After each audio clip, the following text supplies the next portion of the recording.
બધાને નમસ્કાર. આજની આ સભામાં ઉપસ્થિત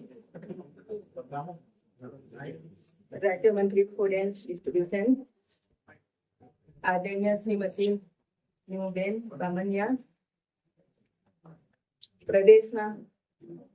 બંને પ્રદેશના પ્રભારી હુસેનભાઈ પટેલ,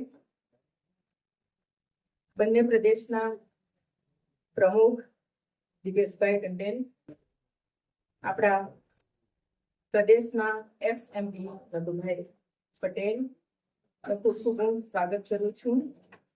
ખાસ કરીને સ્પેશિયલી બેનને આપણા પ્રદેશમાં દિલથી ખૂબ ખૂબ સ્વાગત.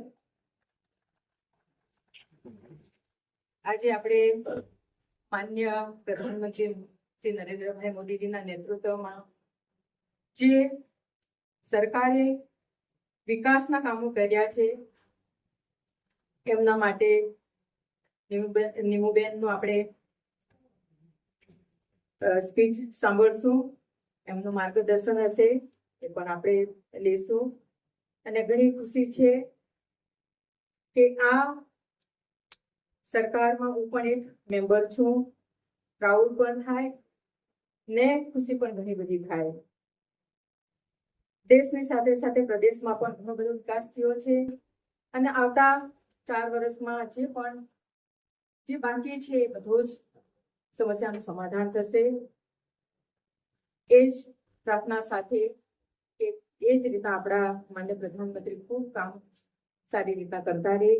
પ્રદેશનું નામ વૈશ્વિકમાં તો આપણું છે જ, 4થા નંબર પર આપણું ભારત ઝંડો લહેરાવતો છે.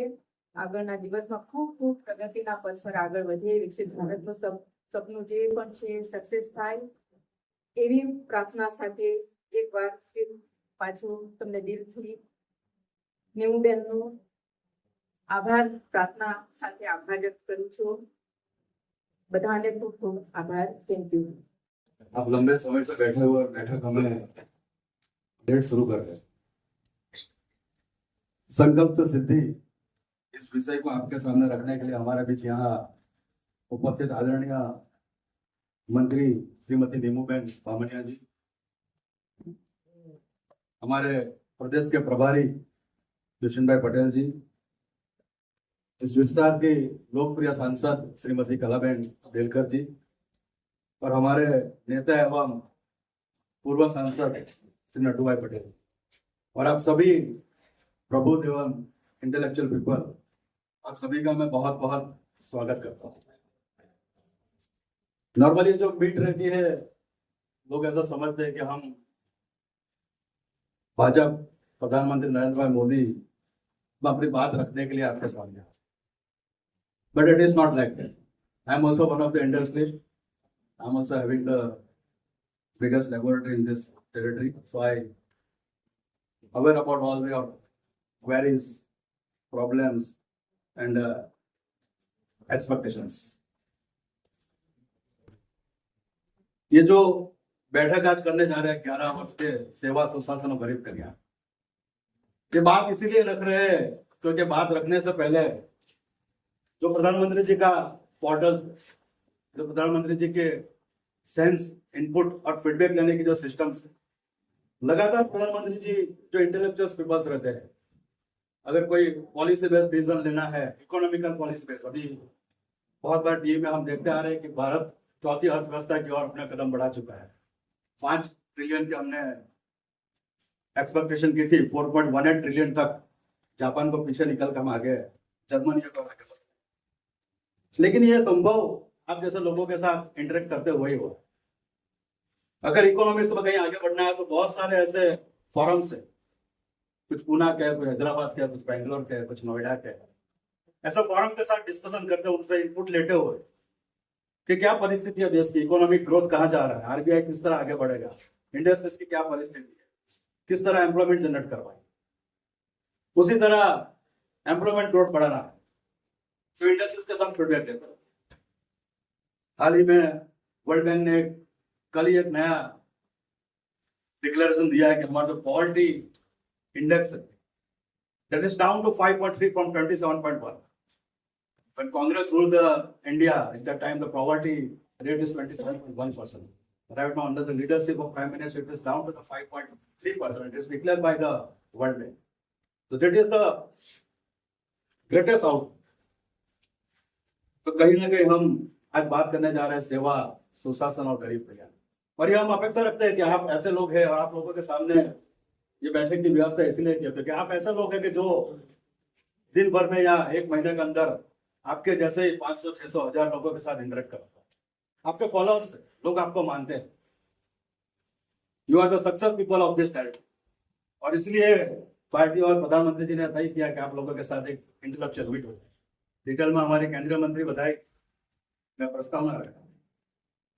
हम जब बात कर रहे हैं सेवा की, तो सेवा के ऐसे बहुत आयाम हमने किए, चाहे कोरोना काल चलता रहा हो, चाहे विश्व में कहीं तकलीफ हो गई हमारे भारतीयों को वापस भारत लाना, चाहे परिस्थिति अफगानिस्तान में घटी ऑपरेशन गंगा के थ्रू, या परिस्थिति यूक्रेन में, हमारे 30,000 विद्यार्थियों को वापस लाना, कोरोना काल में 80 करोड़ से ज्यादा लोगों को मुफ्त राशन देना, ऐसी असंख्य सेवाओं चालू।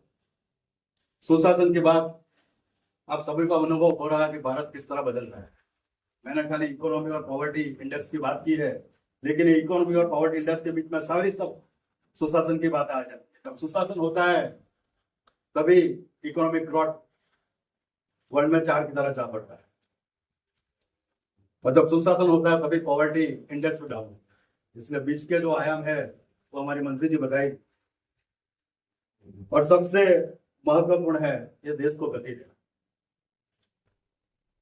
ये गति देने के लिए लगातार आज आप देखोगे कि एक कांग्रेस का शासन था कि किस तरह युवाओं को कोई अपेक्षा नहीं, इंडस्ट्रीज को सुरक्षा के बारे में या उसका ग्रोथ के बारे में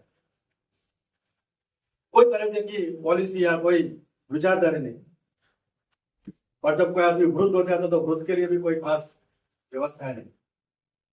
लेकिन आज प्रधानमंत्री जी के नेतृत्व में कोई एक सेगमेंट नहीं छूटा, चाहे युवा हो, किसान हो, महिला हो, तो इंडस्ट्रियलिस्ट हो, सभी के लिए कोई ना कोई पॉलिसी या ऐसे रिफॉर्म्स नेशन वाइज या स्टेट वाइज हर जगह आप सबको देखा। और खास करके हमने अपने प्रदेश में जो अनुभव किया कि शिक्षा के क्षेत्र में किस तरह बदलाव, स्वास्थ्य के क्षेत्र में किस तरह बदलाव, एम्प्लॉयमेंट में किस तरह बढ़ोतरी, टूरिज्म में किस तरह बदलाव, और किस तरह हम अपने दादरा नगर और दमन दीव को बड़े बड़े शहरों के साथ जोड़ने की योजना हो। एक समय था कि यहाँ से बड़ौदा और मुंबई पहुंचने के लिए 4-4 घंटे लगते, आज हम वंदे भारत के माध्यम से 1.25 घंटे में मुंबई और बड़ौदा पहुंचा, और बहुत ही कम समय में हम दमन से फ्लाइट की सुविधा भी चालू कर रहे हैं।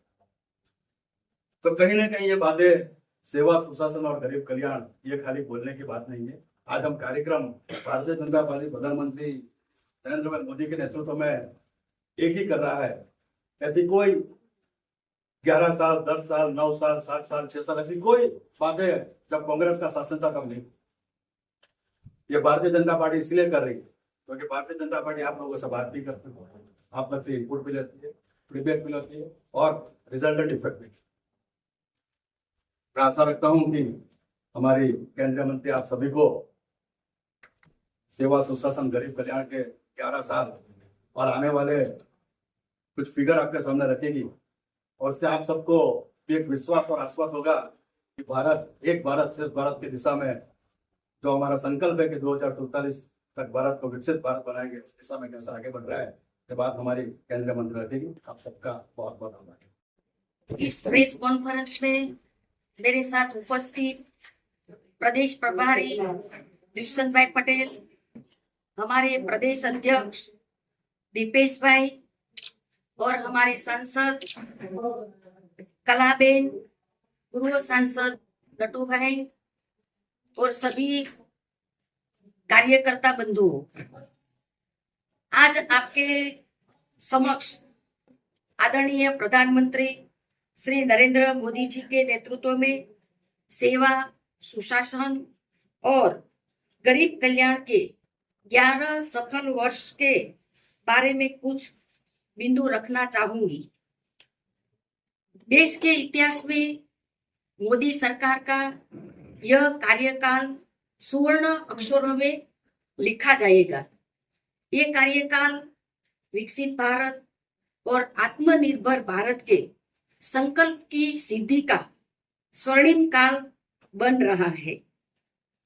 मोदी सरकार की हर योजना के केंद्र में जन कल्याण और आम नागरिक के जीवन को आसान करने के साथ साथ देश को वैश्विक स्तर पर नए आयाम देने की भावना रही है। बीते 11 सालों में प्रधानमंत्री नरेंद्र मोदी जी के नेतृत्व में मोदी सरकार ने सीमा सुरक्षा की, अर्थव्यवस्था मजबूत की और टेक्नोलॉजी को जन जन तक पहुंचाया।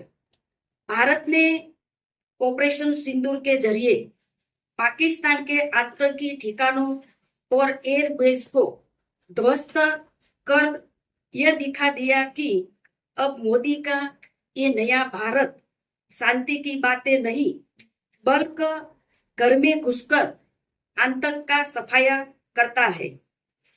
प्रधानमंत्री मोदी जी ने पाकिस्तान को स्पष्ट और सख्त संदेश भी दिया कि आतंक, पानी और व्यापार एक साथ नहीं चल सकती। प्रधानमंत्री नरेंद्र भाई मोदी जी के नेतृत्व में S-400 missile defence system, BrahMos Akash missile, INS Vikrant, Tejas और प्रचंड अटैक हेलीकॉप्टर जैसे स्वदेशी टेक्नोलॉजी के साथ अब भारत न केवल आत्मनिर्भर रक्षा शक्ति के रूप में उभर रहा है बल्कि आज रक्षा उपकरणों का निर्यात भी कर रहा है। आज भारत का रक्षा निर्यात 34 गुना बढ़कर 23,622 करोड़ तक पहुंचा गया है। प्रधानमंत्री नरेंद्र मोदी जी के रणनीतिक दूरदर्शिता और कूटनीतिक तैयारी का नतीजा है। संकट काल के दौरान मोदी सरकार ने अपने नागरिकों को विश्व भर के हर कोने से सुरक्षित निकालकर यह सिद्ध किया है कि प्रधानमंत्री श्री नरेंद्र मोदी जी की सरकार केवल सीमाओं के भीतर नहीं, विश्व भर में भारतीयों की सुरक्षा के लिए प्रतिबद्ध है।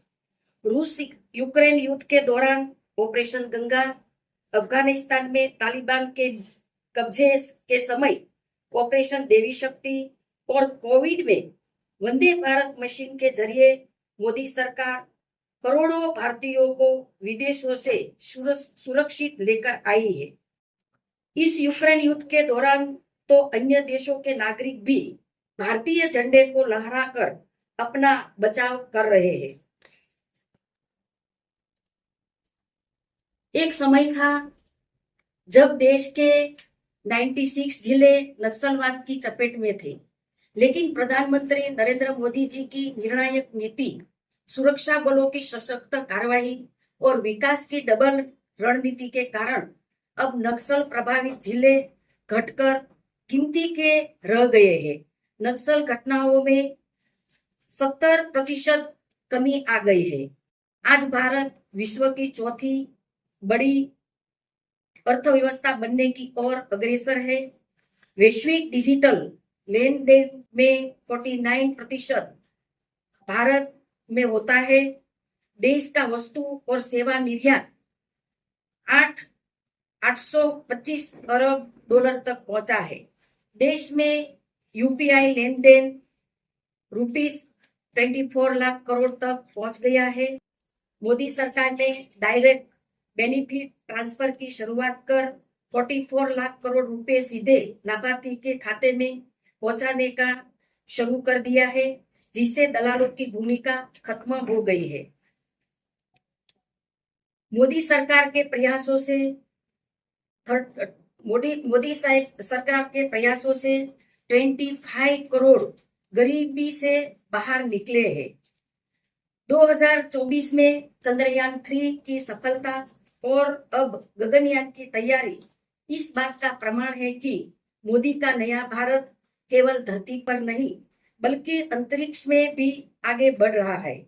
और यह मोदी सरकार में भारत के उत्कृष्ट वैज्ञानिकों दिए गए महत्व, उनके हुनर को दिए गए अवसर और उनकी प्रतिभा को दी गई पहचान से ही मुमकिन हुआ है। मोदी सरकार ने इंफ्रा निर्माण की रफ्तार को नई गति दी है।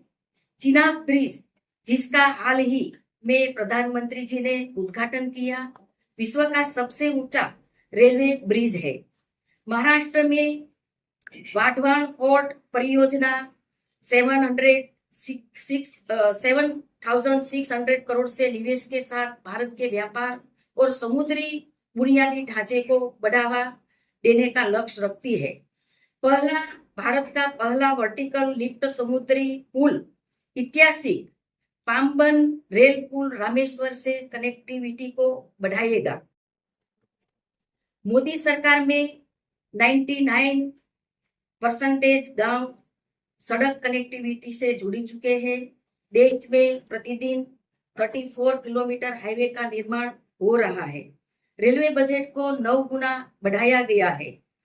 136 वंदे भारत ट्रेन चली रही है। 103 अमृत भारत स्टेशन पुनः निर्मित किए गए हैं। मोदी सरकार का संकल्प हवाई सफर को देश के आम नागरिक के लिए कम खर्चीला बनाना है। देश के अन्नदाता ही भारत की ताकत है। 2025-26 में कृषि बजट को रिकॉर्ड 5 गुना बढ़ाया गया है। प्रधानमंत्री किसान सम्मान निधि के तहत 11 करोड़ से भी अधिक किसानों को 3.7 लाख करोड़ रुपए दिए गए हैं। प्रधानमंत्री फसल बीमा योजना में अब तक रुपया 75 लाख करोड़ से अधिक का भुगतान किया जा चुका है। प्रधानमंत्री गरीब कल्याण अन्न योजना ने 80 करोड़ से भी ज्यादा लोगों को मुफ्त अनाज दिया है। 4 करोड़ से अधिक पक्के घर बने हैं। जल जीवन मिशन के तहत 15 करोड़ से भी अधिक घरों में नल से जल पहुंचा है। स्वच्छ भारत अभियान के तहत बनाए गए 12 करोड़ शौचालय ने हमारी माताओं बहनों को गरिमापूर्ण जीवन दिया है।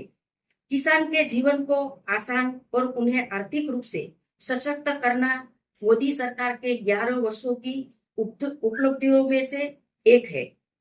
मोदी सरकार ने पर्यावरण संरक्षण क्षेत्र में भी नए मापदंड स्थापित किए हैं। प्रधानमंत्री मोदी साहब ने सिर्फ ऊर्जा पर नहीं बल्कि बाघों और पौधारोपण पर भी उतना ही ध्यान दिया है।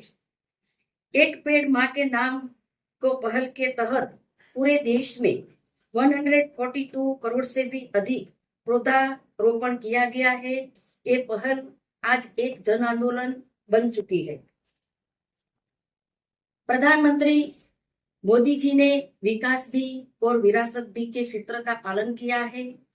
370 जम्मू कश्मीर में हटाया है।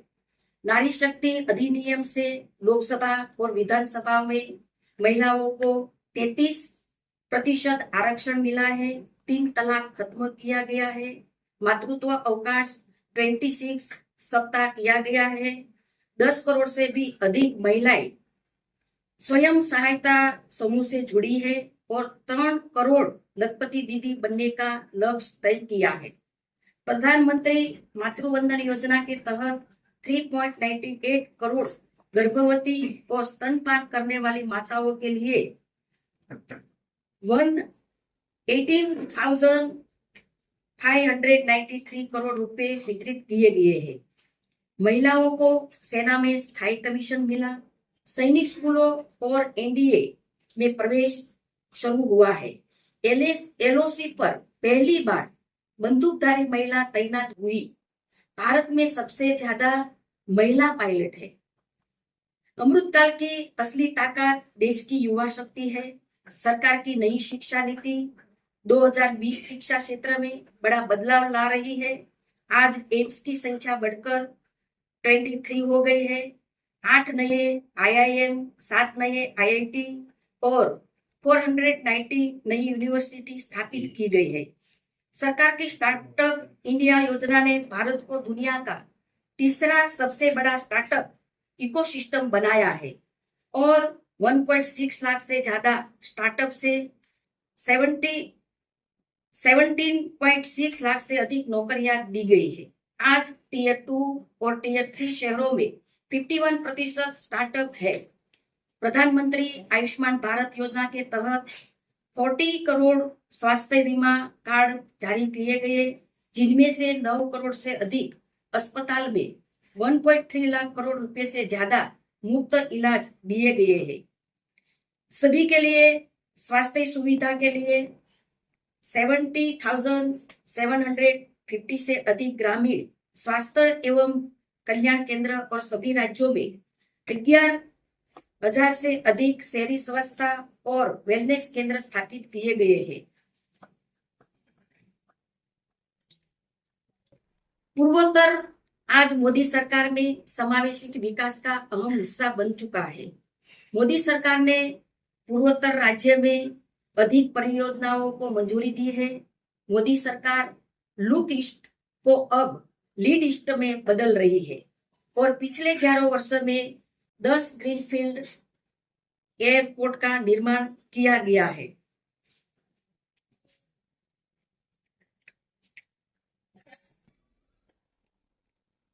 ये 11 साल सिर्फ सरकार की योजनाओं या नीतियों की नहीं, जनता के अटूट विश्वास की कहानी है। हर गरीब को, हर किसान को, हर युवा को और हर महिला को आज यह भरोसा है कि सरकार सिर्फ योजना नहीं बनाती, कदम कदम पर साथ निभाती है। आदरणीय प्रधानमंत्री नरेंद्र मोदी साहब ने देशवासियों के सामने भारत को 2047 तक पूर्ण रूप में विकसित बनाने का लक्ष्य रखा है। प्रधानमंत्री जी के द्वारा दिया गया लक्ष्य आज 140 करोड़ लोगों का संकल्प बन गया है। विकसित भारत के लक्ष्य को पूर्ण करने के लिए हम सब सहयोग से आगे बढ़ते रहेंगे और दीव दमन और सेल्वास में भी प्रशासक प्रफुल्ल भाई पटेल ने भी विकास का अनेक आयाम का विकास हुआ है और मैं सभी को बहुत बहुत शुभकामनाएं देती हूँ। धन्यवाद।